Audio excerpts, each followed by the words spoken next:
Well, I didn't print off them. You guys printed it off. All mine are electronic. Welcome to our Tuesday, September 12th Work Study and Brief Board Business Meeting. Thank you for those who are in attendance and those who are watching as well. We will call this meeting to order, this work study to order, and begin with 2.01, our FY 2023 Override and Bond Report. Dr. McCord. Thank you, Madam President, governing board members. Welcome, everybody. I will turn this over to our Associate Superintendent, Bonnie Betts. She is going to go through the override and bond spend report. This is vital. This is great information. Your packet may look thick, but there's a lot of pictures. In today's age, this is bullying. This is, it's all right. We've already reported her. No. All right, Bonnie, it's all you. Okay, thank you. President Wood, Dr. McCord, governing board members. So yes, there's a lot of content here. I acknowledge that. When we were creating the document, we really wanted to make sure that it shared the total story about what has been happening since we had the first bond authority back in November of 2015. So this is a culmination of everything that happened. Most of the slides we'll go through pretty fast, okay? We're going to spend most of our time on the pictures at the end, which are the most fun. So, to begin, even though we would be presenting regardless, this is statutorily required, and so we are following statute. We needed to have this done sometime between September 1st and October 31st, so we're in compliance with statute.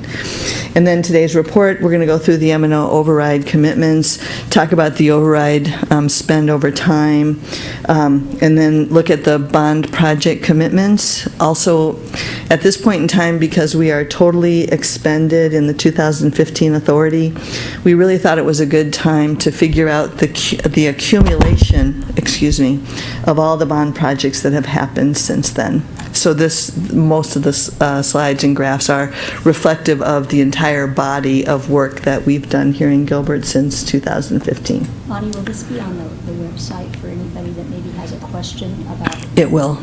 It will.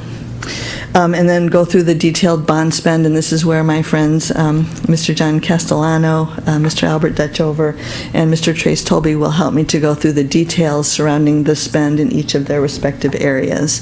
And then at the end, we'll just share quickly our tax rate history here in Gilbert Public Schools. So the maintenance and operations override. So again, the 15% override was approved first. We received it back in November of 2015, and then we were able to get the extension to a 15% override in November of 2019. So the override is in effect through 2027, phasing down 1/3 from 2025, then another third in 2026. And then totally gone in 2027 if we are not successful in November of this year. So in 2023, which is what this report is about, it's about our activity in fiscal year 2023, ending June of 2023. The budget capacity generated by the override was $32.3 million. And in addition, the override is calculated using prior year student count. So we use all of the parameters associated with our budget capacity that was approved by the legislature, but we use the prior year student counts. So it's a little bit of a difference from how we calculate other budget capacity items. So for fiscal year 2023, this is just showing what happened in 2021 versus 2022 versus 2023. The point here is offering competitive wages to retain and attract high-quality staff, that very first line. Over the last 4 years in particular, to include the current year we are in, we have made it a priority to ensure that we are providing as best we can competitive wages. So in 2021, that was the first year in which the 15% override was in play, so we received about $11 million more than we had in 2020. So we used about $21.8 million of that to attract and retain high-quality employees. In 2022, it was about $30.2 million, and in 2023, the actual was nearly $50 million. So again, in 2023, we don't receive $50 million in override funds. So that's why we added that second line that says salary expense within state equalization, M&O, as well as classroom site fund. Have to balance out the math. So it's in red that shows the contribution, the combined contribution from classroom site fund and the state equalization during those years.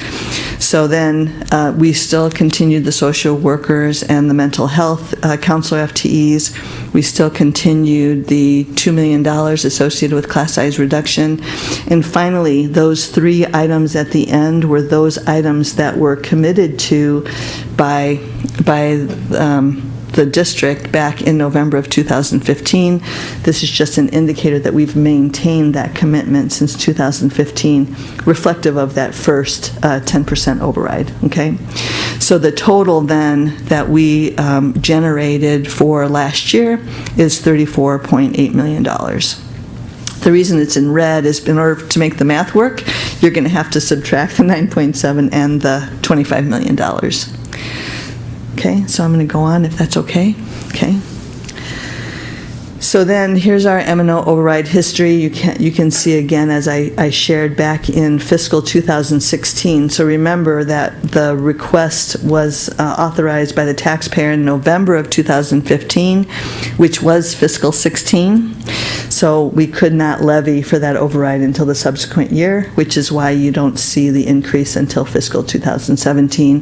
The same thing, it was actually in November of 2019, which is fiscal 2020, that we went out to ask for an additional 5%, and so we weren't able to take advantage of the full 15% until the subsequent school year, so the fall of 2020, okay? And then again, the 34.8 reflected in 2023. We just added the 2024 amount to this, this graph. So the override commitments, this is what we committed to. I'm going back again to November of 19. This is what we said we were going to spend the money on: retain and attract high-quality personnel, add social workers and mental health counselors, and then contribute $2 million to class size reduction. So that's $18.01 million. But remember that the additional 5% contributed 11.6. So even in that year, we actually, in order to provide competitive wages, needed to use classrooms. We weren't able to use classroom site fund back then, but state equalization M&O to be able to fund the competitive salaries. Okay. So this is a comparison between 2022 and 2023. Note that the spend was actually $50 million more in 2023 in comparison to 2022. But the big contributor to that, which is a little bit unusual, if you remember, last December we made a recommendation to all of you to pre-fund our Arizona State retirement, giving us an opportunity to earn interest on these monies and hold it basically as a bank with Arizona State Retirement that would allow us to use that in the future in the event that we have a downturn in the economy, or if we were not successful in having the override passed in the future. So you can see that clearly salaries were increased $20 million, and then benefits were increased, would have been increased by $5 million, except for that additional $20 million contribution pre-funding Arizona State Retirement. Any questions on that before I go on? I do have a question. So if the override were not to pass, that prepayment to the retirement fund, that would only hold us for maybe a year. Yes. Well, the first year we would lose about $11 million, $12 million, so it would hold us maybe for a year and a half. Okay. Okay, Yeah. that's what I'm. Yeah. That's what I was saying. It's not going to make up for the loss. No, but it's still one-time money. Help us. Yeah, it'll for a help us little bit. bridge. Yes, it'll help Okay. us bridge it. Yep. Okay. Okay, and then class size reduction. Again, these were a targeted $2 million to make a difference for those highest needs classrooms. We had shared this in the past, that if we were to decrease class size across the district by only one student, it would cost us about $2.2 million. So in this way, we thought, well, let's just allocate out some monies towards this, and then we'll just address those highest needs classrooms. So you can see we added about 24 FTE throughout the school district for a total cost of a little bit more than $2 million. That includes benefits as well. Okay. So now let's move on to the general obligation bonds. So again, as I shared at the beginning, I really thought that it would be a good idea if we tried to show you the entire body of work that has been done since November of 2015 to the present summer projects that Mr. Dutchover has, and as well as Mr. Castellano and Mr. Tolby have completed over time. So to begin, this is what we've already shared. I'm not going to go through the details of this. This is directly out of the bond pamphlet in 2015. This just shows you how we've been presenting to you monthly on the spend, and notice that the expenditures have totally eaten up that $98 million authority for this particular 2015 bond authority. Okay, so it's all gone. And then note that you have $98 million here, but the general ledger says we spent $98.1 million. I'm only going to say this once, but it's that issue where we have costs of issuance. And because we have costs of issuance and we receive premium, that means that our investors are actually giving us more money up front than the par amount of the bonds. We're able to use a portion of that to spend on cost of issuance. So you'll see that in other places. This is the 2019 pamphlet bond estimates. And then this is the grid that we've been sharing with you also. Same idea here, where you see it's a little bit more than the $100 million that was authorized. Note the encumbrance column over here. Those are all the projects that as of June 30 were still encumbered and ongoing. We obviously need to do these projects during the summer. June 30 represents the demarcation between 2 fiscal years, and so there's going to be expenditures in 2024 as well as in 2023 reflecting our summer projects. Okay? So, Bonnie? Yes. Just to be clear, if we did not have this money, obviously these projects would not be done at all. They wouldn't have been able to be done.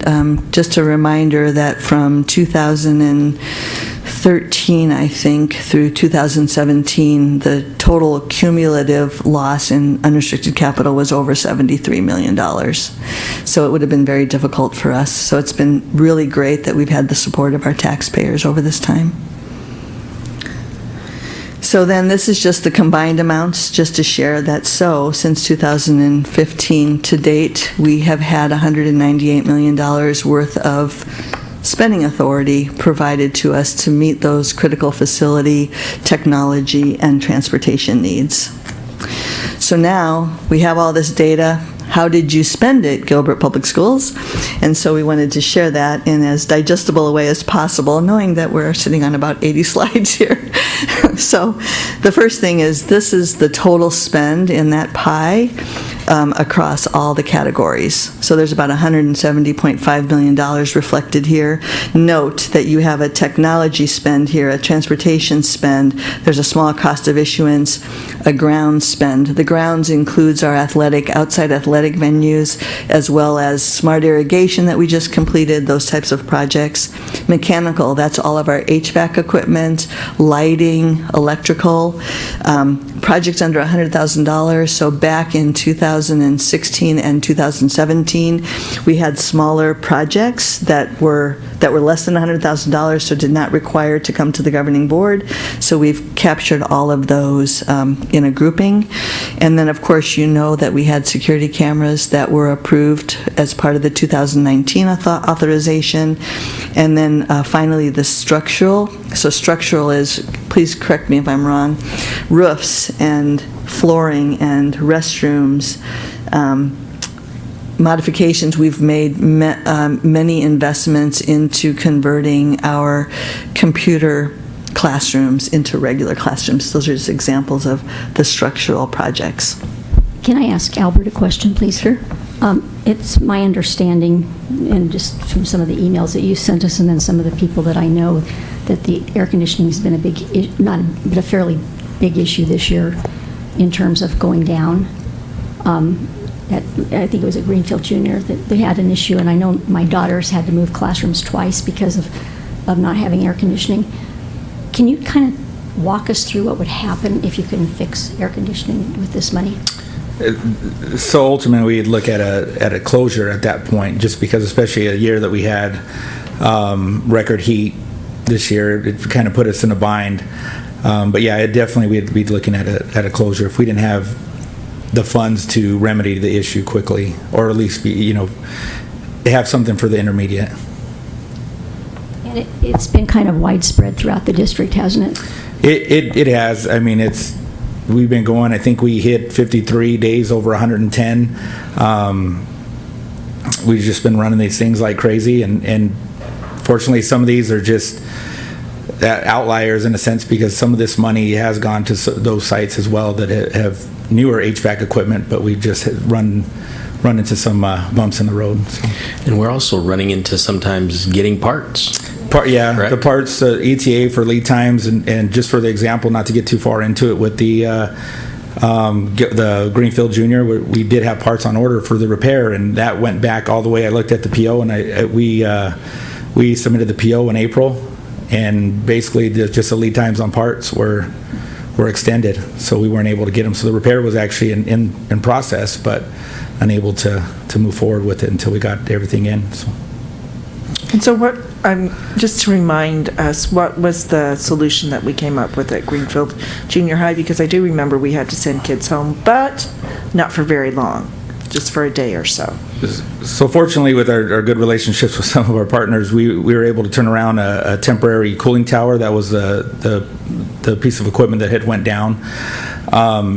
So we ended up getting a temporary cooling tower until the parts for the repair on the cooling tower that was down were in, which I think we were another 3 weeks out at that point. So. And just so you know, the cooling tower was shipped overnight on a flatbed trailer. This is a big piece of equipment, and they got it there the next day, which enabled Albert and his crew to hook it up and get school back in business the following day. So.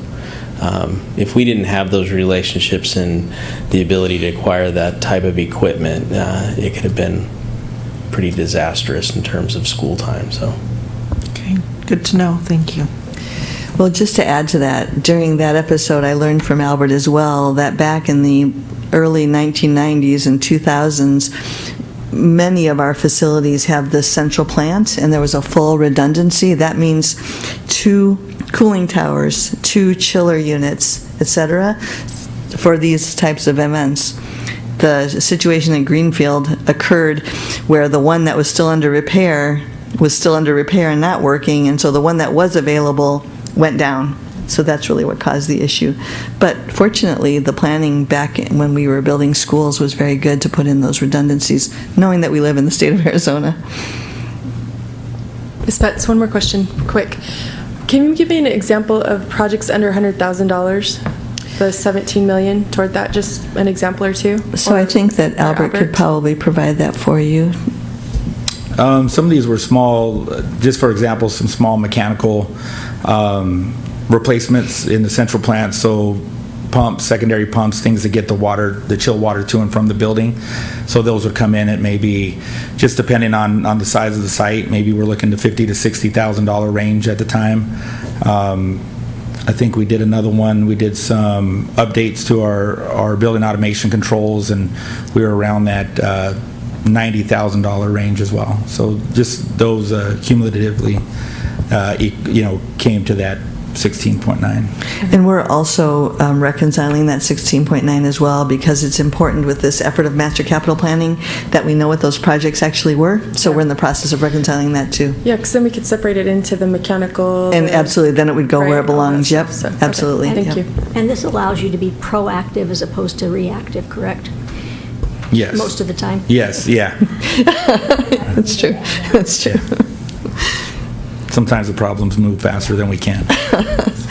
And this is just a grid that shows the actual spend over time. So you can see, in the case of a bond, we were approved in November of 2015. We were able to conduct a bond sale in the spring of 2016, allowing us to begin our projects in 2016. You can see over time that we were accelerating the amount of money spent on a fiscal year basis. So, and the reasons are very clear that in 2021 and 2022, for example, the interest rates were overall less than 1%. It was an incredible opportunity for our taxpayer to decrease our debt service requirement, and we needed the repairs, and so we accelerated our projects during that time. So I wanted to make sure that was clear with all of you. I just had one question on this chart because I saw that you have yellow for playgrounds, but I don't see that we've done any work on playgrounds in this chart. A tiny little bit that you can't see because of the scale. Okay. Because we haven't put a lot of money into playgrounds. We have not, and generally speaking, when there are repairs, we have been using unrestricted capital, I believe, right? Is that right, Albert? Yeah. Okay. Yep. I mean, those are very important. Well, that makes sense because we didn't include that really in the bond authority necessarily They weren't, specifically. though. So It would have been allowed under the facility Facilities, reinvestment. But we didn't really specify that. But as an example, Mr. Delecky in Albert's area has gone through now and assessed all of our playgrounds, and so we're creating a priority grid that will go into our master capital plan that will determine which of those playgrounds we need to address first. So we are definitely incorporating that work now into our normal work. That's great. Yeah. That's great. So this particular graph just shows the decade in which the school was built and the amount of money expended. So it was important that we added the number of sites. You can see that Gilbert Elementary was built in 1950, so that represents one site. Mesquite Junior was built in 1960, and then Patterson Elementary was built in 1970. So you can see the dollar amounts, and this is cumulative for all years, right? It's just the dollar amount being spent based upon how old the building is. So it would make sense that in 1990, 13 sites, we've addressed the most money out of 13 sites, and in the 2000s, those built in the 2000s, 14 sites, we've addressed, a little over $25 million. So it kind of shows the age of the building and the reinvestment that we've done in Gilbert. And then this is a total grade level bond spend by category, just showing the dollar amount expended based upon K6, 7, 8, 9, 12. Note the elementary, as you would expect, would have the largest spend. We have 26 schools in there. So high school is next, then junior high, and then 7, 12, just to point out that we have Gilbert Classical Academy in there now, as well as Gilbert High School, as well as a small portion of Desert Ridge in which their central plant is shared, and then Canyon Valley is in that grouping as well. And then finally, to look at the district-wide portion, that's where all the technology occurs. So we haven't been expending all of our Chromebooks on a per-site basis. We've been doing it centrally and then allocating them out. Same thing with the security cameras. And then projects under $100,000, which we are reconciling and moving into the other categories so we can figure out for sure where those are. So we have made some improvements at our district buildings. I mean, for example, we now have more comfortable seating in our boardroom. But that wasn't spent out of bond money. How did we finance those? So when the unrestricted capital came back, we began allocating out certain dollar amounts for that furniture and equipment, to include some at the district office complex. The bond, we have not, at least in 2015 and in 2019, we did not request authority to use bond dollars on district office spaces. We're required by statute to be very clear if we plan on doing that. So all of the district office spend regarding furniture and equipment and any other upgrades, HVAC equipment, whatever the case may be, has all come out of unrestricted capital. We redid the transportation facility a few years back. That was 100% expended out of unrestricted capital. All right, thank you. You bet. And then this shows the elementary facility bond spend by category for each of our elementary schools. And you can see that we've touched each of our elementary schools a little bit. I wanted to point out the large spend at Neely. Remember that in 2021, we were successful at selling the Neely property to the town of Gilbert. And prior to that, we had made the decision to move Neely into the Houston campus, one of our lower enrolled campuses. And so because of going from a population of about 350 up to nearly 800 students, there was a significant amount of renovation that occurred at Houston at that time. In addition, remember that from 2016 through 2020, we still had projects at the old Neely that needed to be addressed. So about $1.5 million was spent at the old Neely building that was funded out of bond dollars. Just wanted to make sure that was clear.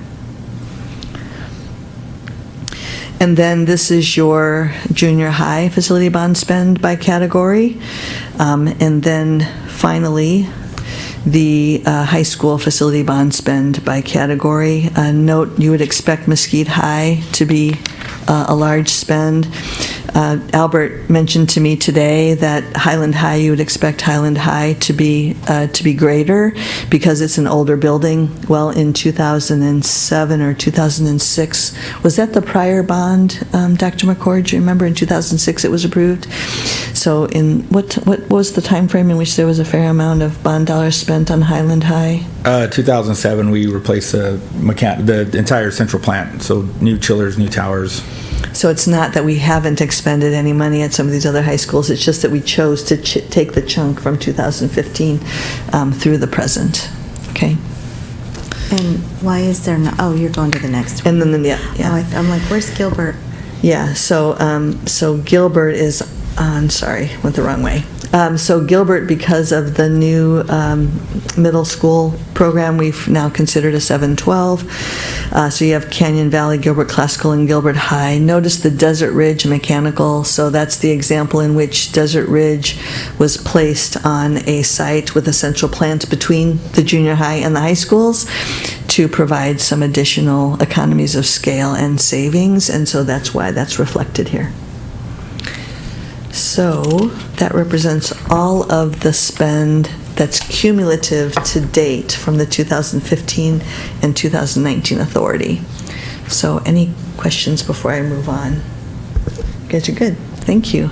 So now we're going to be into the detailed spend that have occurred in 2023. And I wanted to make sure it's clear that the spend in 2023 is planned spend as well as the completion of the spend last fall from the prior year. So I wanted to make sure that everyone has that perspective that we're trying to figure out from that fiscal year changeover, how to account for things. So as we were preparing this presentation, we made the decision that we want to look prospectively and consider this spend primarily associated with anything that you all approved during the 2023 school year, okay?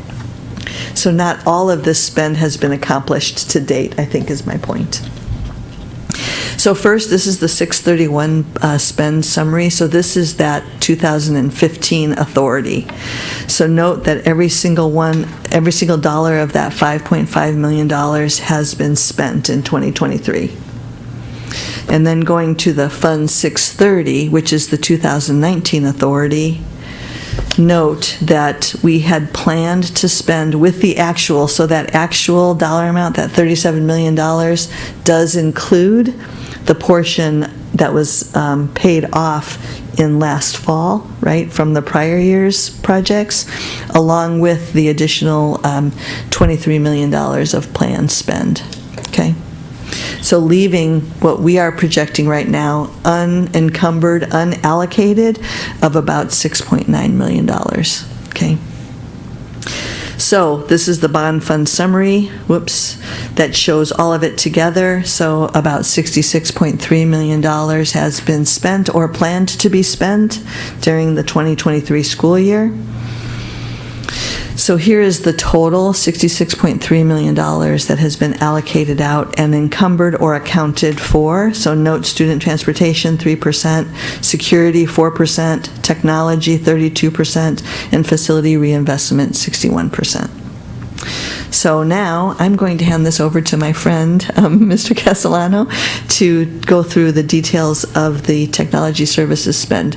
Do you want me to drive for you, John? Yes, please. Okay, you bet. Just tell me when to move. Okay. Madam President, members of the board, Dr. McCord, thanks for having me here tonight. Thank you, Bonnie.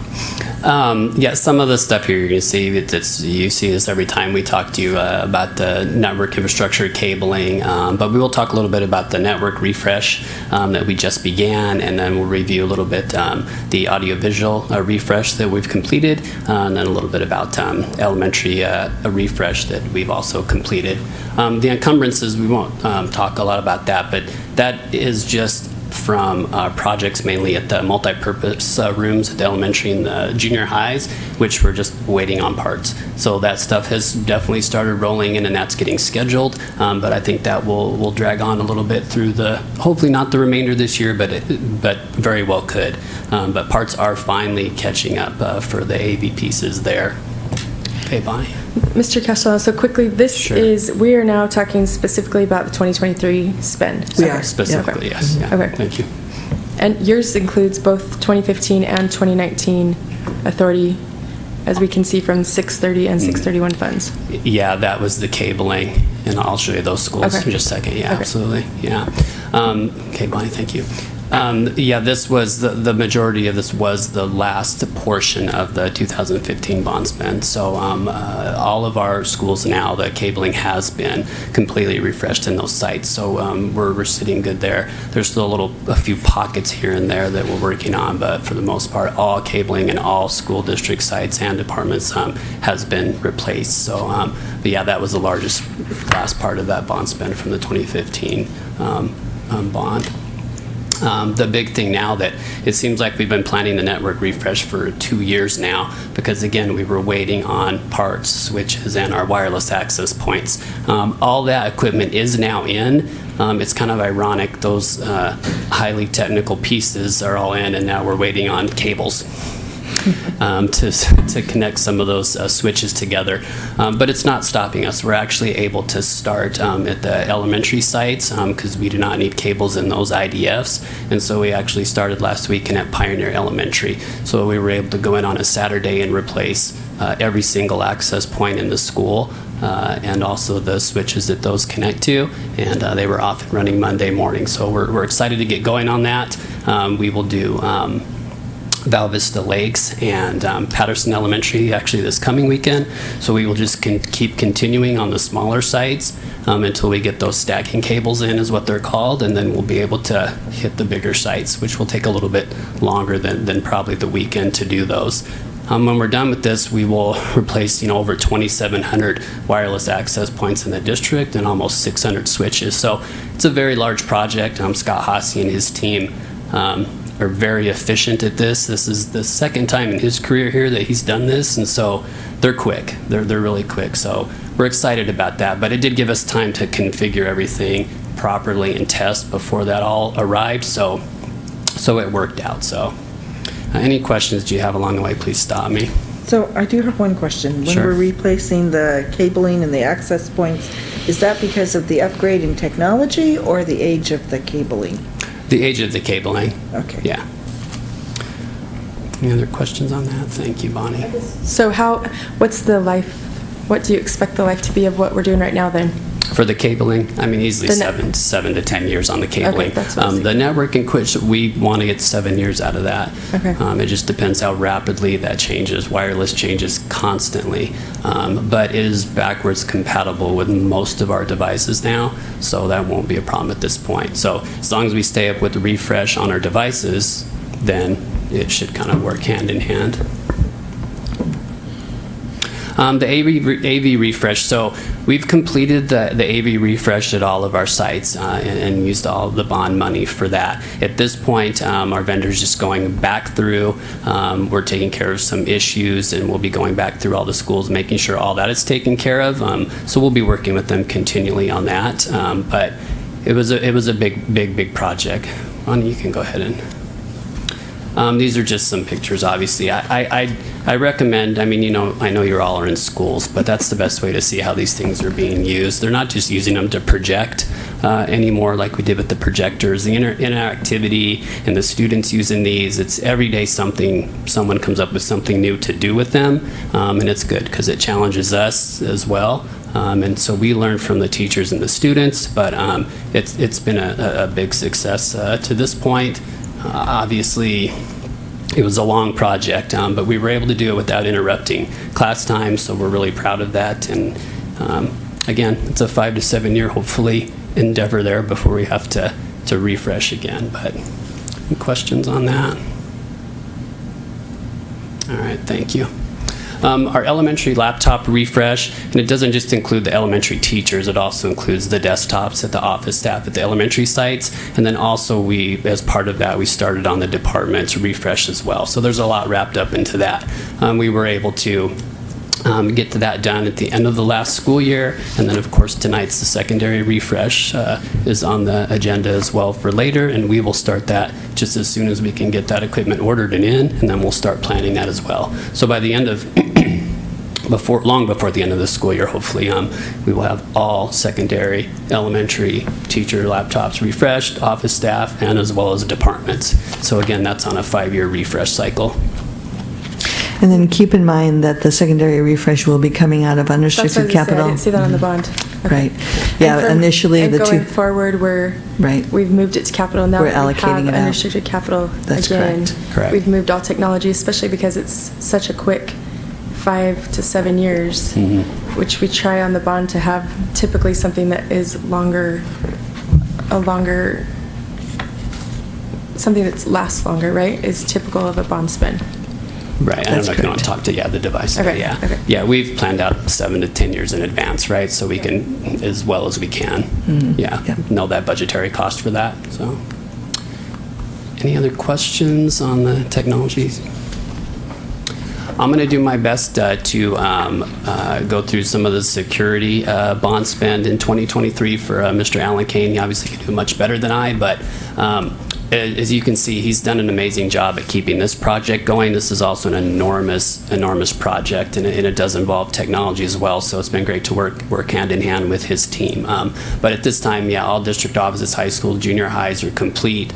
They've done 16 elementary schools, and then he expects to have the other 10 completed by February. This fiscal year of 2023, or so last fiscal year, he was able to complete 2 high schools, 4 district offices, the junior highs, and 12 elementaries. So I don't know, Bonnie, if you want to hit that next. I think everyone thinks security cameras are just to find people breaking in at night, right? But that's just not it. There's so much more that him and his team can do with this, and the schools have done with this. As you can see what Kara Reyes said, but it's really done a lot to even help find a student that may be missing on an elementary campus or maybe hiding somewhere. He uses the technology in a good positive way that way to find where that student went. So that student may have come out of a classroom, and then where did that student go? And they can quickly go back and use the technology that way. So a lot of other uses for the security cameras, and his team's done a great job with that. So fiscal year 2023, and 424 cameras were installed, but over 1,100 views. And so what he means by that is some cameras will have 3 to 4 heads inside them. So you're getting multiple views with the cameras. So it makes them very efficient and allows them to cover all the campuses with less actual mounted cameras. And once done, he anticipates having over 1,300 cameras and 3,300 views. So the project's been going very well. Next slide, Bonnie. And there's been a lot of positive feedback to everyone about the security cameras. Okay. So this is something we very much wanted noted. So the Security Operations Center, which is on the Tech Services campus, he now is able to staff that every day, all day long. And so he has the 5 elementary patrol officers or security officers that he has, and he rotates them through their morning and afternoon. So there's always someone in the SOC, and so they do all kinds of stuff to help out, whether it's 911 calls, monitoring the tip line, which is real time that comes in, alarms, lockdown drills.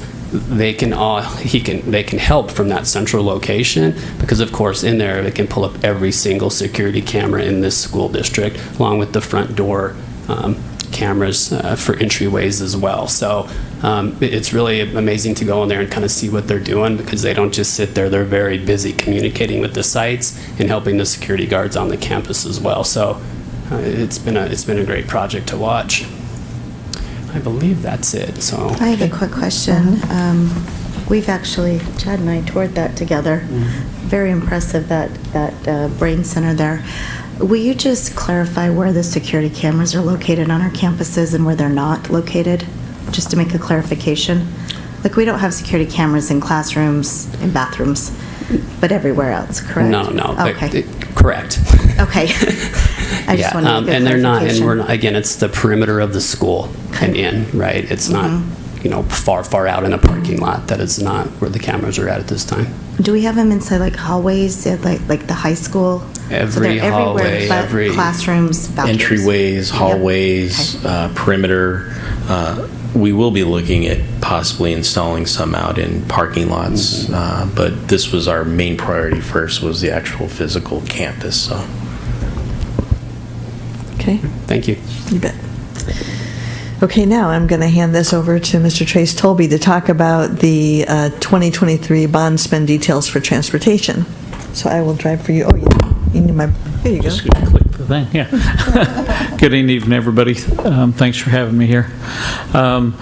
What we did with the money, as far as I should back up, all vehicles are horrible to get right now. We're still 2 years out if we ordered something. So a lot of these were ordered way back when, and they're just finally coming in. But the industry, like John was talking about getting parts, it's everywhere. It's not just NIT stuff. So, but what we were able to get in, we got 3 of the sped buses, 2 of the multi-use buses, the 54 passengers up there, and then 2 of the 84 passengers, and I'll explain what they are here in a minute. But that kind of gives you the idea of the money that we spent. Okay, the 37 passenger sped buses, these are our day in, day out, door to door, picking up sped kids buses. The floor is tracked if you've never seen the inside of a bus, but we can add seats or we can add wheelchair spots depending on the route, depending on how many kids are on the route, depending on this kid's in a wheelchair now and he wasn't before, something like that. So they're very adjustable on what we need. The wheelchair lift itself is about 800 pounds capacity, which sounds like a lot, but when you get electric chairs and the size of the high school kids and stuff like this, that keeps increasing over the years. They were about 400 and now they're up to 8, and now they're even going up to 1,000. So that was a big thing there. We have 2 rows of integrated child seats, which looks like a bus seat, but it has a velcroed in child seat that pops out for if we've got to haul the preschoolers or the little guys that you need to strap in, we can use them, and it's just more ability to use. We talked about AC earlier. These have 126,000 BTU, which sounds like enormous. It is. A car has about 12,000, so it's really robust AC in them, especially for the sped kids, and they've got tinted windows and air ride suspension for the softer ride for those kids. Go to the next one. I didn't get. Oh, she didn't get it. The multi-use bus, and this is kind of something that we've been trying here lately, and it's working real well. It's a shorter bus than our regular route buses. They're 54 passenger, but we can use them for special needs as well as we can use them to pick up a stop from a regular ed if we need to. We don't combine those two, obviously, but if a sped route is done early and we had a breakdown en route, we can send one of these buses to go pick up that stop that the breakdown didn't get to, or something like this. So just there again, flexibility for us. It's got the integrated child seats in it also. It's got the big AC, got the air ride, got everything else. So the other ones, it just does not have the wheelchair lift, and it's not tracked. So we kind of use it for a special purpose that way. And then the last one is our big ones that you see, or everybody calls them our big bus. It's 84 passenger. It's the 300 horsepower Cummins engine, and it's got luggage compartments. These are made for picking up regular ed kids, but also for field trips. And we kind of use them for both of that way. So it's capable to run to Flagstaff and back with a sports team, as well as going stop to stop to stop to pick up the kids in the morning. It's got a little bit bigger AC, but still tinted windows, still air ride, still everything else. And these run a little bit faster on the road. Well, can't go over 65 legally, but they're more for road type buses than the AC and then the sped buses. Any questions? I do have a question. Do our buses have seat belts or not seat belts? I mean, that's been Sped buses are required by law to have seat belts, so What about they regular? all do. Okay, The what about regular ed buses do not. Okay. There's been numerous studies Yes. on safety regarding that and everything else. We did purchase everything that I've been purchasing since I've been here has seatbelt ready frames. So if they ever would come back and mandatory it, I could just bolt in seatbelts, Okay, just in case. that's good to know. Thank you. How do you guys decide who gets to drive the new buses? We throw dice. No. It's more based on route than it is anything, because we want the guys that normally will run field trips, I'd like to keep them in their same bus so they can run their route and then go right from their route to go do the field trips. And then it's dependent on how many kids are on what route, who gets what bus. Bonnie, I had a couple questions. Do we get any federal refunds, or not refunds, but any federal funding, since we have to abide by federal regulations with sped buses? Does that come into our budget at all? So we are eligible to use IDEA monies, which is the Individual with Disabilities Education Act. So we are allowed to allocate those to our special education buses and staffing. Generally speaking, we do not, though. Those monies are very limited, so we save those monies for the classroom. We did attempt to apply for a grant for electric buses. We weren't successful, but we're going to try it again. Good. Any other questions? Okay. So now we're going to go into the 2023 operations spend details. So this is the amount that's planned to be spent. So grounds, mechanical, structural.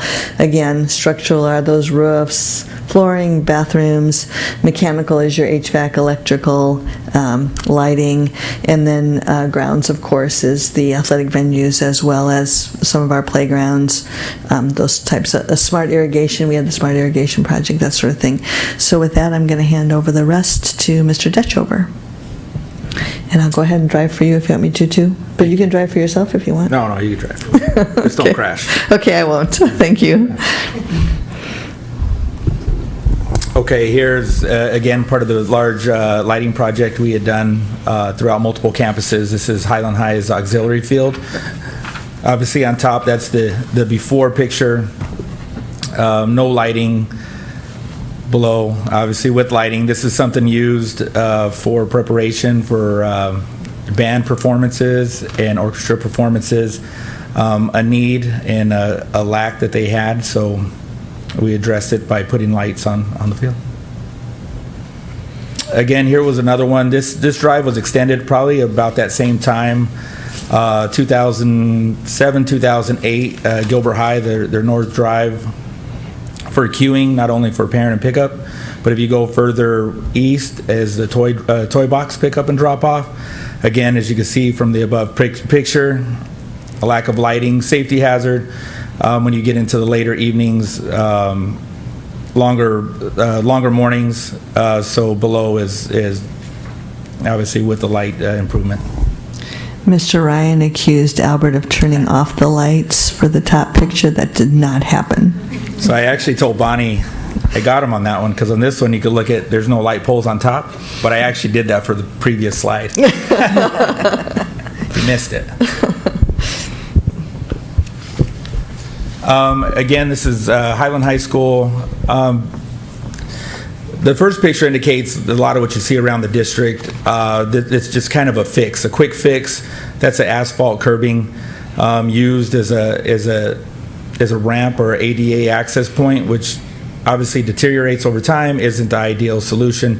So what we did with the below picture is created true ADA approaches, as we do have a high amount of SPED students that do frequent, as well as their teachers and companions, throughout that back drive area and walkways. Again, another large portion that we had done is there was a high need at all our athletic venues for pedestrian walkways to and from, whether it be the rear entries or the front of the school, to access our athletic venues, whether it be the baseball fields or the track and stadium. So this is just to kind of give you an overview of what we covered in those projects, Oh, wow, that's a lot. and how much square footage and space. So keep in mind that all the issues that occur with somebody falling or hurting themselves, all of the insurance claims come through my office. And so when Albert and I walked out on all these areas, it was very, very clear that we didn't want to let it go any longer. And keep in mind that I believe all these asphalt walkways were original. Is I that believe, correct? yeah, they hadn't been touched since the inception of the school. So. And this is the revised picture. So Campo Verde, this is the first. We did polished concrete here. So pretty much shortly after the school was built, we continued to have problems with moisture on the foundation, which is kind of a silly way to put it, but it kind of gave an acne look to the entire VCT flooring that was in place, which again, that's what created the etching here, why you see the squares. It's not necessarily by design, but it's a nice little design.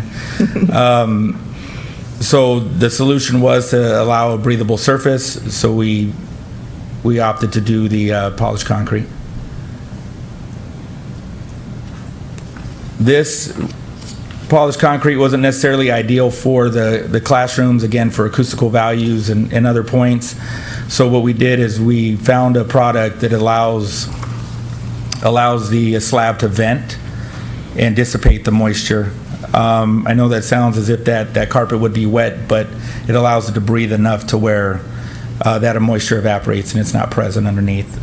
In the past, what we'd find is we'd pull back carpet or VCT and you'd have almost a puddle that you could put your hand in underneath the previous flooring.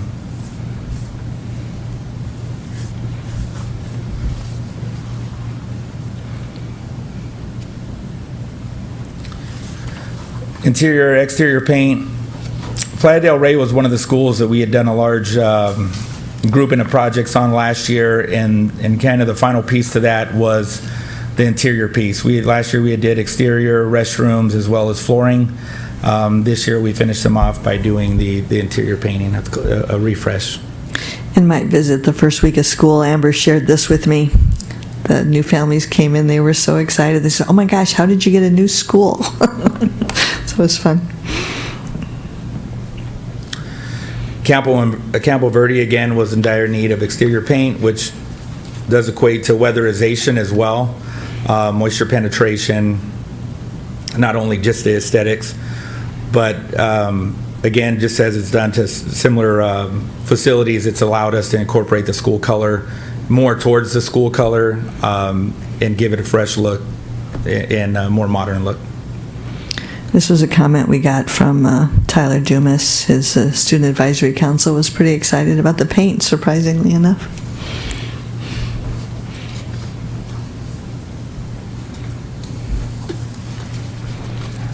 Mesquite High School as well as Campo Verde. We're looking for more collaborative space for their students to gather, not only during class time as well as during lunch or in between periods. This is Mesquite High School. This is a before. They had already gotten started on the project. Years past, we had created some collaboration spaces, as you can see in the picture to the left in the back, with just the standard doors to them. So what we did here is in the main space, we changed a few things, added some paint, put solid surface floors.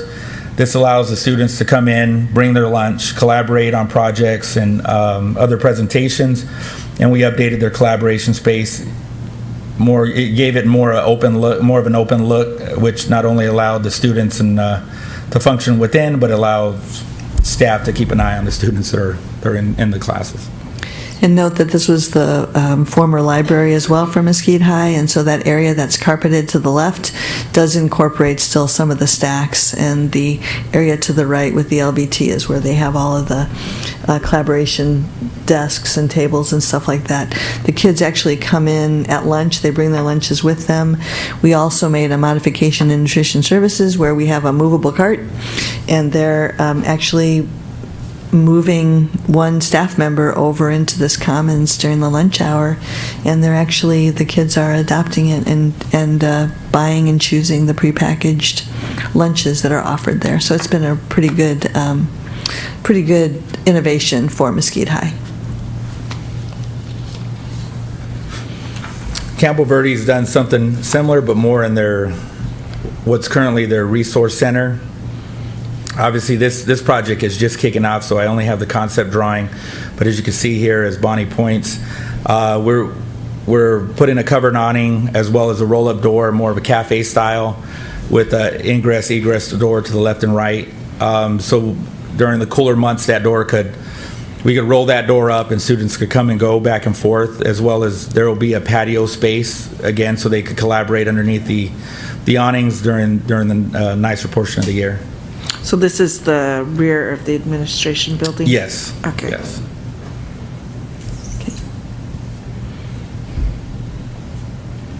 So South Valley Roofing. This was last fall, just so you know. So we had a deterioration or premature deterioration of the roofing component, which was foam built up roof.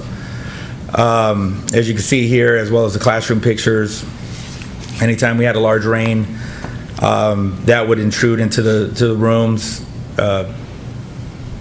quite a bit. So we ended up going in, and we put a more of a single membrane roof, a TPO roof, to give it more of a sealed envelope.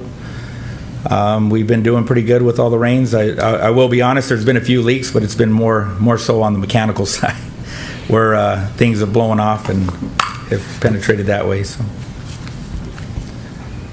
just one thing to note on that last slide, I'm sorry. A side note is, again, this was another facility with high rates of failure for HVAC systems. Again, talking lead times, this is a project that I think it was board approved mid to late April. PO was cut. We had about a 37-week lead time on HVAC units, so we're still waiting. We may be into March of 24 before we get these on the roof. As they do trickle in, we will move quicker if possible, but again, that just kind of goes back to that supply chain and some of the issues we've had. And this is one that we were running and gunning on all summer. They're dying quicker than we could revive them. So do we have temporary options until we can get everything fixed? We do if we need to. We've just been repairing these, and it's been we've been keeping them alive, and we've been keeping things going. But they've kept our guys busy. There's been points of time I have 7 HVAC technicians. There's times where I've had 4 to 5 guys at that school. Again, with even being understaffed, I say we have 7 fully staffed. During the hottest part of the summer, that mid-July through August, I think we were running with 4 guys throughout the district. And you're talking 5 million square feet of cooling and 62 square miles of space that we're running to. So. Well, thank goodness that they're there. Thank you for having them. But just real quick, Lori, if we did need to, we would have a temporary solution for that. So perimeter fencing, this is Burke. This is, right now, we are in progress for this project. This is the entire perimeter of Burke Elementary. There was a need due to deterioration over time, not only due to water, but just moisture in general. You can see some of these block areas. This is within the block. The wrought iron fence is already deteriorating, as well as to the right, you see the deterioration due to water and moisture. I did highlight these two right here because they're not near the irrigation. They're in a dry area, but again, the block was starting to deteriorate, making it a safety hazard and a security hazard for the facility. This is our newest secured entryway. This is Mesquite Junior High. We redesigned the front office, so if you could picture that, this is when you walk right into the front doors. This is not completed, it's in progress again, going back to blaming lead times and supply chain. The biggest one here was the frames and glass enclosures. So those in the coming weeks will be installed. And these are some more pictures throughout that office. It's kind of made it more of a true functional space and separates the lobby from the actual the office space. Other capital projects not funded through bond that we tackled this summer. 3 facilities. We replaced the entire field with new sod. Desert Ridge, Gilbert High School, and Highland High School. Top two are Desert Ridge High School. To the left is Gilbert High, and then to the right is Highland High School. This is one of the comments that Albert got when they're watching the football games. So That's sod or turf? That's sod. Sod. It's Yeah. natural grass. Natural grass. My backyard doesn't look like that. Well done. So one of the reasons to kind of kick that off is Desert Ridge. It actually was. We had 2 types of grass within that field. We had a St. Augustine and a Bermuda combo, and you can see I did kind of a closer view, so you can see the broadleaf of the St. Augustine mixed in with the Bermuda, and that kind of it gave us some difficulties maintaining that field because those two are wear tolerant at different points. The St. Augustine is a moderate, where the Bermuda is a high tolerant. And actually, the recommended mow heights for St. Augustine is 2 to 4 inches, where Bermuda you could take down to 1/2 to an inch and a half. And so, basically, they lived and died separate times, and they were, if we mowed to accommodate for the Bermuda, we were burning out the St. Augustine. And so we were never able to properly maintain and field a good-looking field. I mean, until we got outside of whether it be football and soccer season. So that's why we went and just replaced it with the 419 TIF. And I think this is true too. I don't think we've ever replaced the sod at any of our high schools since these schools were built. I don't think fully. Not fully. We've done partials. We've done in between hash marks. Yeah. So this is an after the entire field, and then I also took a close-up, just more of the consistency. You can see the difference between the original 2 pictures. This was another comment that Albert received from a fellow with Hunter Irrigation. So he was a guy that's in grass, right? It's kind of fun. Again, we assisted with the food service department. I'm probably going to butcher this for Natalie, but what we did is we helped them renovate and modernize their serving lines. I don't have the before, I apologize. We had individual rows, so individual serving lines throughout, front and back of the front of the cafe. We were able to give them more of an open space, more of a functional space for students to come, and then they supplied the equipment to allow for different options or more creative options for servings. This is Mesquite Junior. Same thing here. And so these serving lines were fully funded through the Nutrition Services Fund, Fund 510. So Again, this was another kitchen project similar to what we did about a year ago at Gilbert High School. We had another failing system, which is our boiler that feeds hot water to the kitchen and the building floor, specifically for Highland High.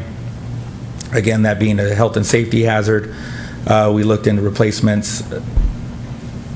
And so now we have more of a high efficiency unit, as well as totally integrated to building automation, so we can monitor not only water temps, but deficiencies or failures beforehand. Try to stay ahead of the problems. So that's all we have on the pictures of before and after. And then just really quick, just the tax rate summary. So you can see that the town of Gilbert and the Gilbert Public Schools boundary continues to increase in assessed value. That has been another reason that provides us opportunities. But at the same time, we've been able to keep the tax rate low and continue to lower it over time. So again, very thankful that we've had the approval from our local taxpayer, and we're doing everything we can to keep that tax rate low. And that's the end of our report.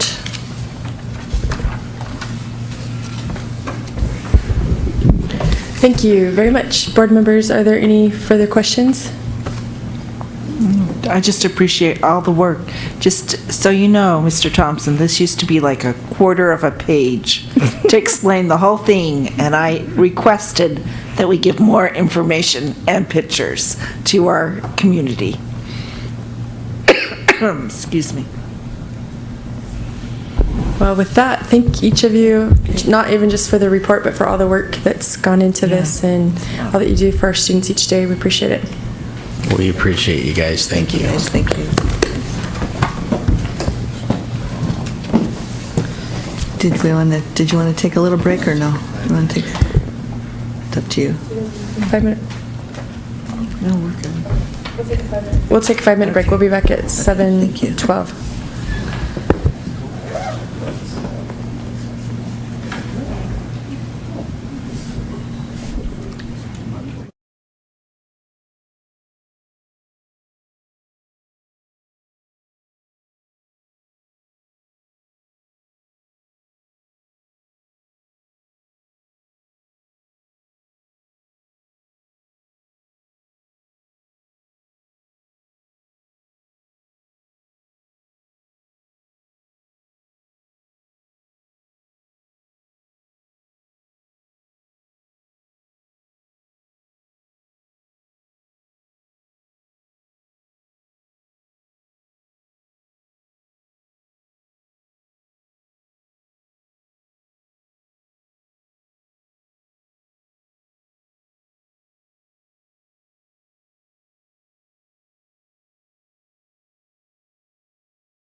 Yeah. 25 year. Are you ready?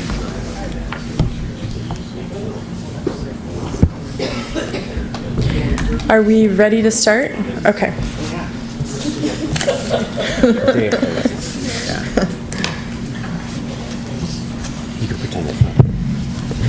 Thank you. We will continue with our brief board business meeting with, we'll continue with our work study, 2.02 Master Capital Plan Final Published Report Presentation. Dr. McCord.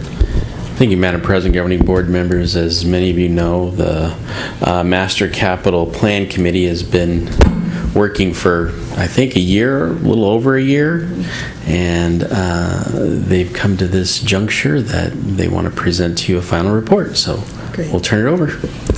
So thank you all. First, I'd like to introduce our guests this evening. So to the right of me is Mr. Scott Swinski. He's with Orcutt Winslow, as well as Olivia Forish. She's a brand new architect, so she's been there for about a year, and she's been instrumental in actually putting together the final product that's in your binder in front of you. I just wanted to share, this is still in draft form, so we will get all of the final edits completed this week, and we'll actually have a published document on the website by Friday the 15th. So just so you're aware. And then we're going to be tag teaming this presentation. So first, wanted to provide an overall process summary that has culminated in today. We started, and I was asking, I can't remember when we signed the contract, but sometime last summer. And then I wanted to share just the details of the formal Master Capital Plan report organization, just to help you digest this book that's in front of you, and then have time for questions at the end. So first, chose partners last summer, Orcutt Winslow and Amoresco. So Orcutt is the architectural partner, and then Amoresco has provided the tool that we can collect all the data. So we are, Albert and I will be going through a training process in early October with Amoresco so that we can take over the use of that tool and continue to update it. So as an example, we have all of these projects that we did over the summer. We will be able to update the condition of all of our facilities once we get that training so that we can recalculate that facility condition index that we've shared with you before.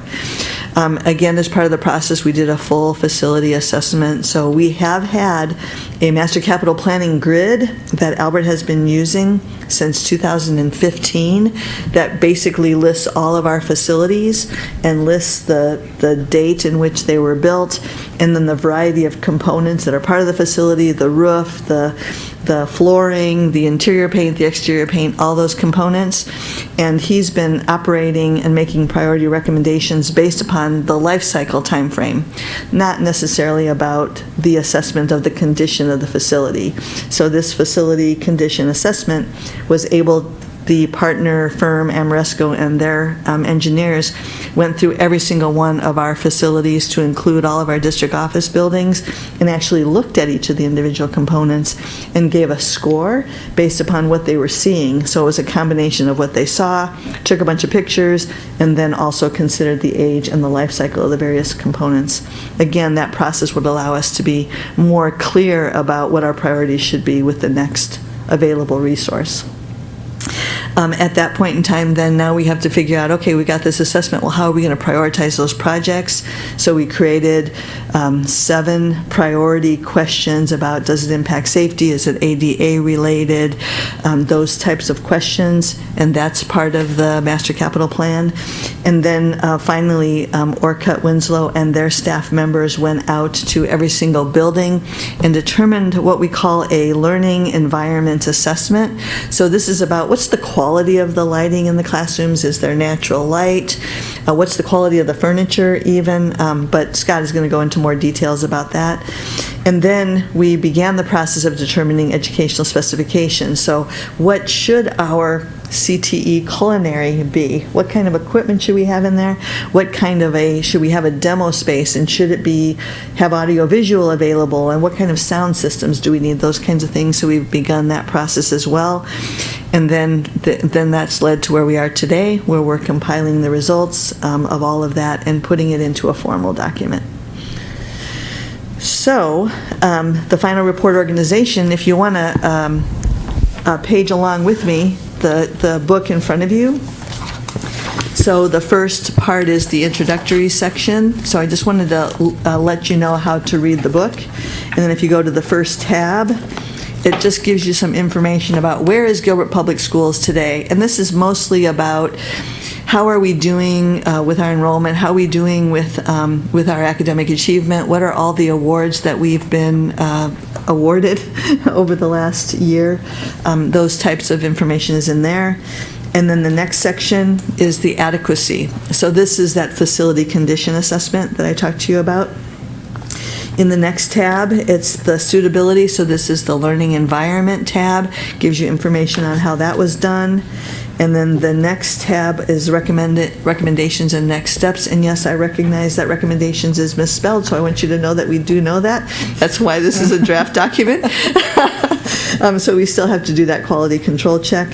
And then finally, the last section is the campus-specific details, and Olivia is going to go through some spreads of some example schools so you can see how we've organized them to give a picture of each individual school facility we have here in Gilbert Public Schools.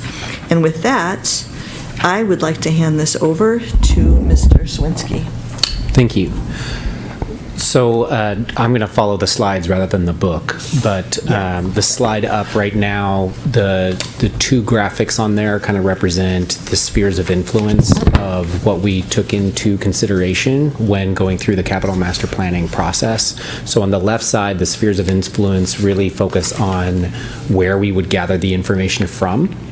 And so stakeholder input was a portion.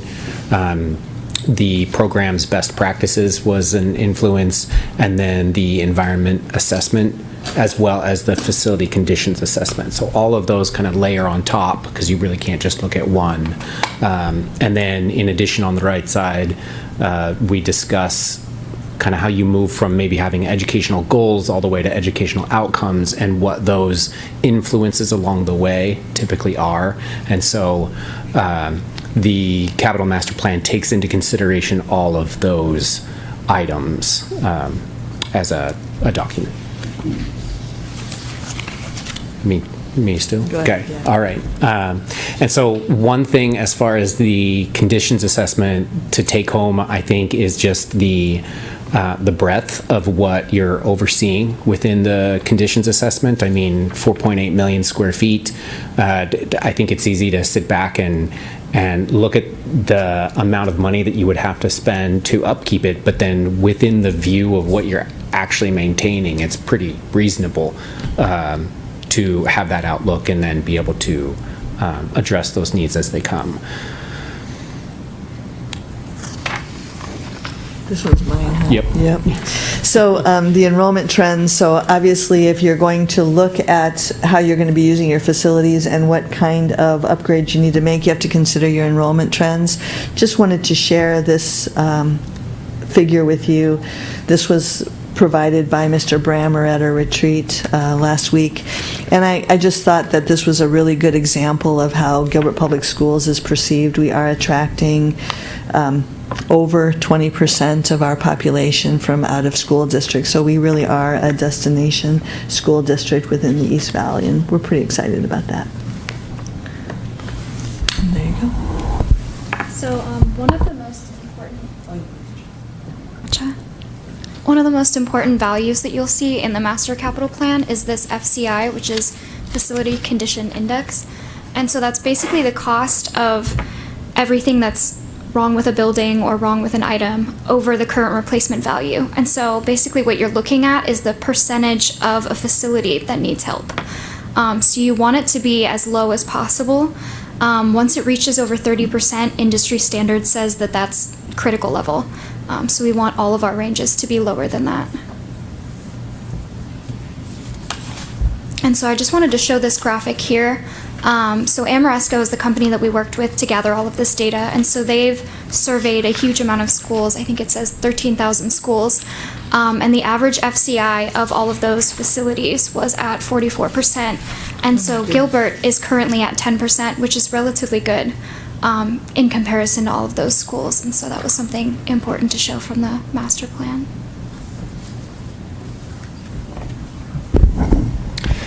And so on one end, we had the Facilities Condition Index, which is pretty easy to wrap your head around. You can go through, make an assessment, understand maybe the life cycle of an asset, whatever that asset is, whether it's an HVAC unit.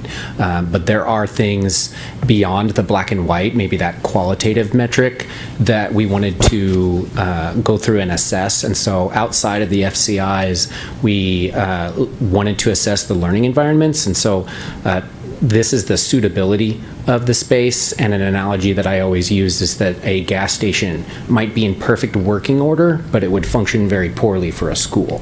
And so looking at things from that perspective, that's obviously an exaggerated example, but it kind of puts it into perspective. Okay, well, is the space adequate? Yes, but is it suitable for modern learning? And so what we were able to do at each campus was assess a variety of things that are shown on the screen on the right. So, for example, on the slide currently, we are showing a cumulative result for the high schools. We have results for every campus individually, but this right now is representing how the high schools are doing. And so earlier today, we acknowledged the interactive teaching walls. That was a priority, but now you can see as the blue bar is going to the right that we're now in the optimal condition for something like that. So you can kind of see as we went through, yes, most all spaces are now ticking on all cylinders within that purview. But then if you look down at, say, lighting controls, almost across the board, if you go into a classroom, there's two ways that you can control light, on or off. And so in addition, most of the classrooms, maybe even at the elementary level or whatever, you go in and you can see all kinds of different ways that teachers are trying to get around that. Maybe they're hanging sheets under the lights just to dim it a little bit, because now that we're using devices or screens or glare control, some of those things are becoming more of an issue. Then we're able to see and assess from a district level where some of these things are falling short of what we would most optimally want them to be. And so as you kind of zoom out as far as assessing maybe what we're looking at, so those were the easy, obvious things that create a good learning environment. And so we were able to go through and assess those, and so each of those kind of have their respective report outs from that. So I just have a question on this, because some of these, obviously we're doing really well in the blue. Some of these where it's kind of, there's a blue bar and an orange bar. Kind of explain to me what that means. For example, water access. Yeah. Looks like that's kind of divided. So what do those two bars mean? So it's kind of a sliding bar where if you take the total length of the bar, it's the same. Okay. That's 100%. But if you zoom in real far, I think lighting controls, there's a 1% that had it and 99 that didn't. So if you go down one to natural daylight, you're more like a 55, 45. Okay. So just overarching, you're looking at a campus, you can see, so how many spaces? And when we looked at natural daylight, it was more like a space like this, where you have people in here often. We're not worried about storage closets, for example. We're just worried about main living or learning environments. And so now when the district would like to make decisions moving forward about how to allocate certain dollars for different projects, they have a pretty good idea or understanding of what might be suboptimal and where it's suboptimal. Okay. So when you're talking specifically about water access, what does that mean? In the classroom. So for example, I'd say best practices for a high school math classroom, you don't really need sinks. Yeah. But for an elementary classroom, that is a higher need. And so that's what that water access is. However, across the board, water access is useful probably in more cases than it's not. I mean, the math classroom is probably the anomaly, but I can probably find a math teacher that wants water. Classroom would need water right, access. exactly. Yeah. Culinary arts definitely needs water access. So the other point about the natural daylight, this room in particular would fail. It'd have a big, and it's a beautiful room, right? Yeah. But contrary to that, I showed you the picture of Playa, and they have this beautiful skylight in the middle of the hallway that brings in that natural light in the entire main hallway leading down, which is very attractive and appealing. So just a couple of examples. Okay, all right, thank you. I appreciate understanding that better. Yeah. So I just had a question, Bonnie.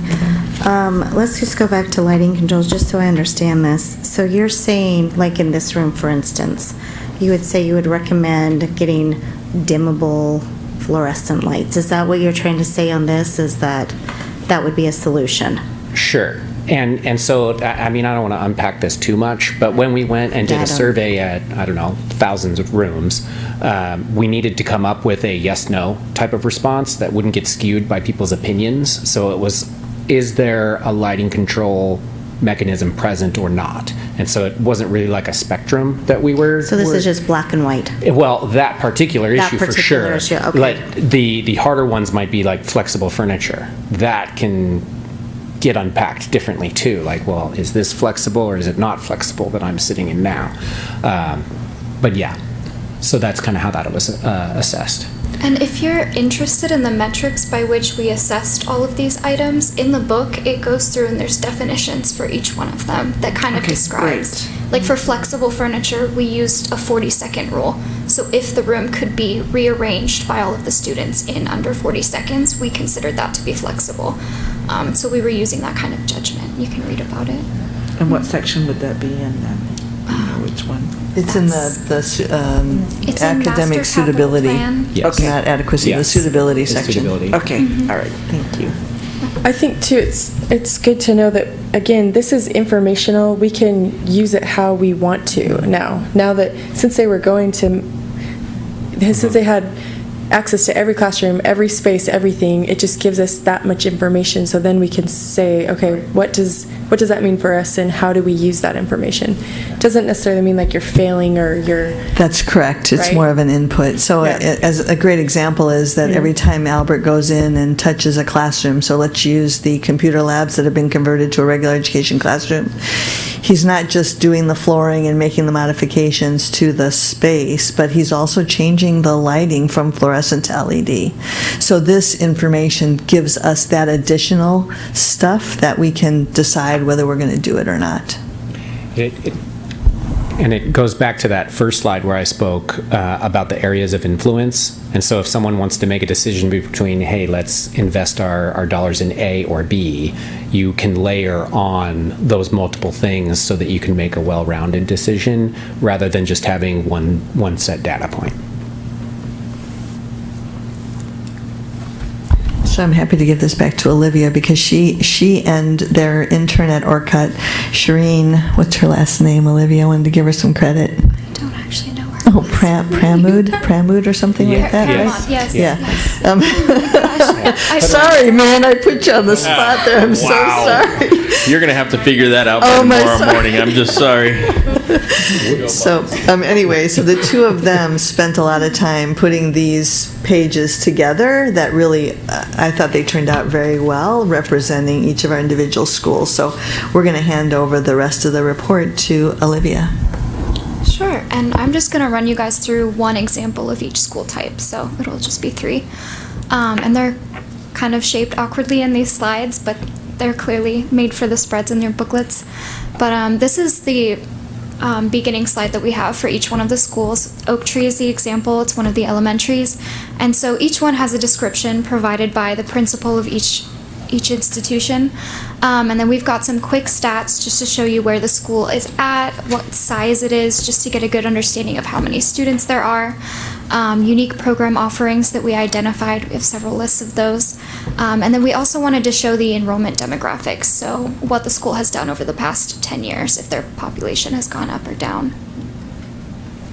And so then each school also has a page that shows the facility condition assessment. And so this is all of that, like if you have structural work, mechanical work, so it represents all of that. It shows you what year it needs to be done in and what priority levels. So we ranked things as high, low, or medium priority. So you can see all of that, and it's done by cost. So the bigger the bar, the greater the cost. And then we also went through and listed out for each school high priority action items for the next 5 years. And then on the right, you've got the learning environment assessment, which we just went over for each school. And so this is our example of a junior high, the South Valley Junior. And again, it's the same stuff on the cover sheet, all the same information, just with a different school.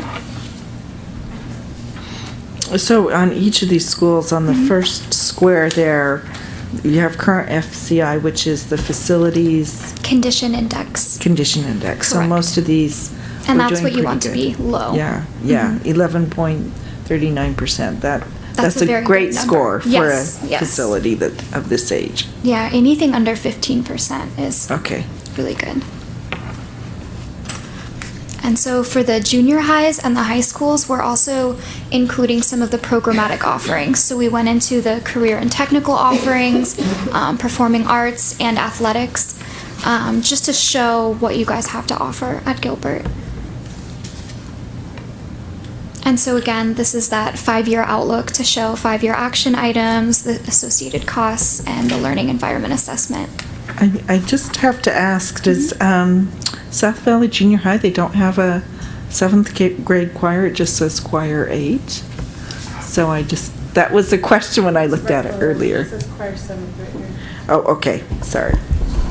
Thank you. Thank you. Okay, and then this is our high school. So the last one is the high school, Desert Ridge High. And again, you see the same statistics. The most important thing is the next slide with the high school. One thing that we did differently with the high schools is we noticed that a lot of them have very similar career and technical offerings, but each high school tends to have a specialty or a program that they offer that no other high schools offer. And so on the high school spreads, you'll see unique offerings for each high school. And so those were selected based on, like if you have 2 or less high schools that have one program, then it's in the unique offerings category. Just to kind of show off which high schools specialize in what.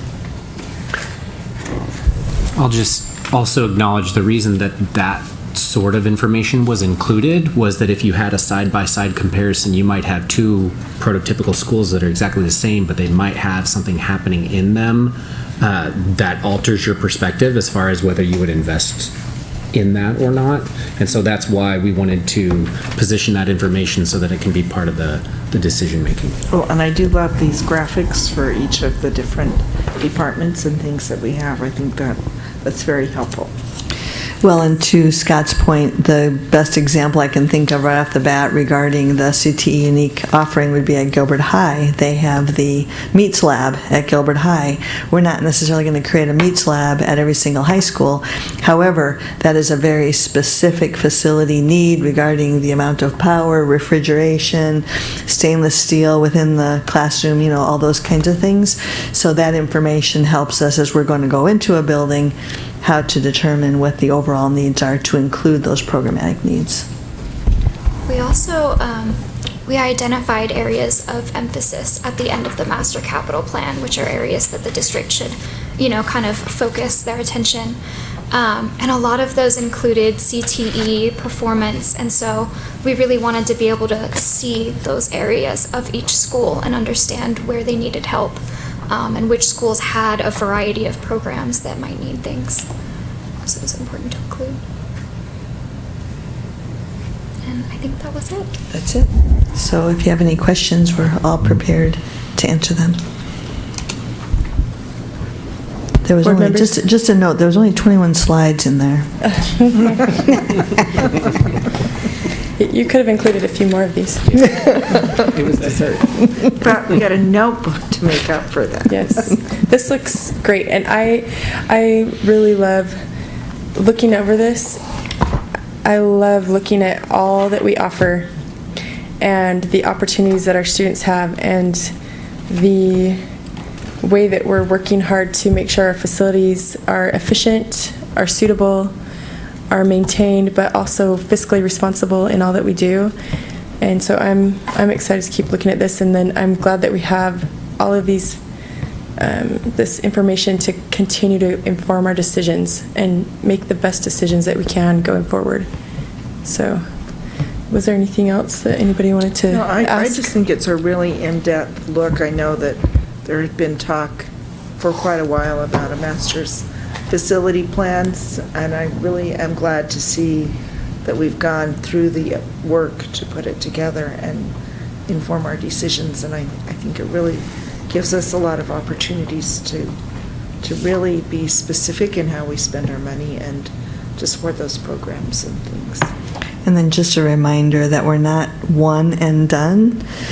We're very committed to maintain the facility assessments. We've got this great database now, so it's important that we maintain it, and that we are hoping to do a formal report to this body at least every 2 years, where we can update the facility condition index and let you and the community know the progress towards achieving at least that 10 to 15% facility condition index throughout, and meet the needs of our students well into the future.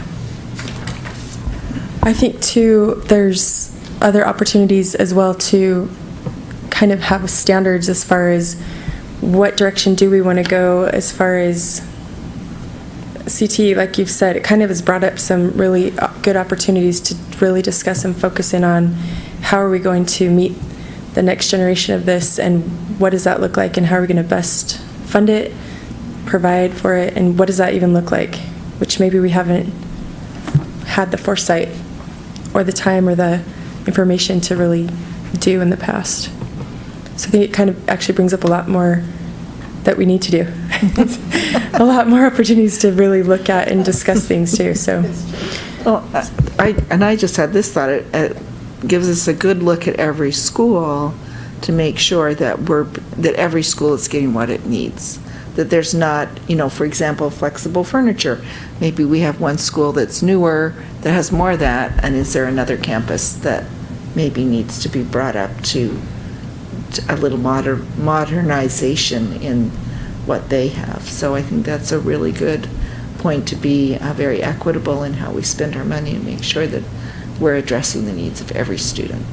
Well, and I think that, as Olivia pointed out, there are differences at each campus, and so those need to be considered as we're making decisions. So you don't need all the same classroom spaces, maybe at a Neely or a GCA, in comparison to a more comprehensive elementary or high school. So all of this information is in there. And then I also wanted to share that the Master Capital Plan includes all the district office complexes. It's important to know that we've assessed everything. So we do not, and we haven't, on the request for this November, we have not, again, asked for authority to use bond dollars for district office spaces, but air conditioning goes out in the district office as well. So we have to make sure that we are assessing those and we understand their condition. And that's in the Master Capital Plan as well. You don't want flexible furniture, Bonnie? Well, this is flexible. It's all on wheels. No, This I'm counts. kidding. Thank you, Scott and Olivia. This is very thorough and very informative, so thank you. Thank you, guys. Appreciate it. Well done. thank you very much. We appreciate it. All right, with that, I believe that will adjourn our work study then. And we will move to our brief board business meeting. I will call that meeting to order.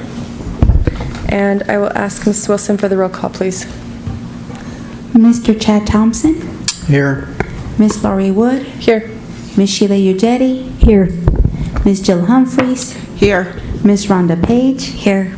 Madam President, all board members are present. You have a quorum. Thank you. Board members, that takes us to the consent agenda items. 5.01, approval of consent agenda items. Is there a motion? I move that we approve the consent agenda items as presented. Thank you, Ms. Ugeti. It's been moved. Is there a second? I second. Thank you, Mrs. Page. It's been moved and seconded that we approve the consent agenda items as presented. All those in favor, please vote by saying aye. Aye. And any opposed with nay? Thank you. That will take us to our adjournment of our brief board business meeting. Board members, is there a motion? I move that we adjourn. Thank you, Ms. Humphreys. It's been moved that we adjourn. Is there a second? Second. Thank you, Mr. Thompson. It's been moved and seconded that we adjourn. All those in favor, please vote by saying aye. Aye. Any opposed with nay? Thank you very much. We appreciate it. Right.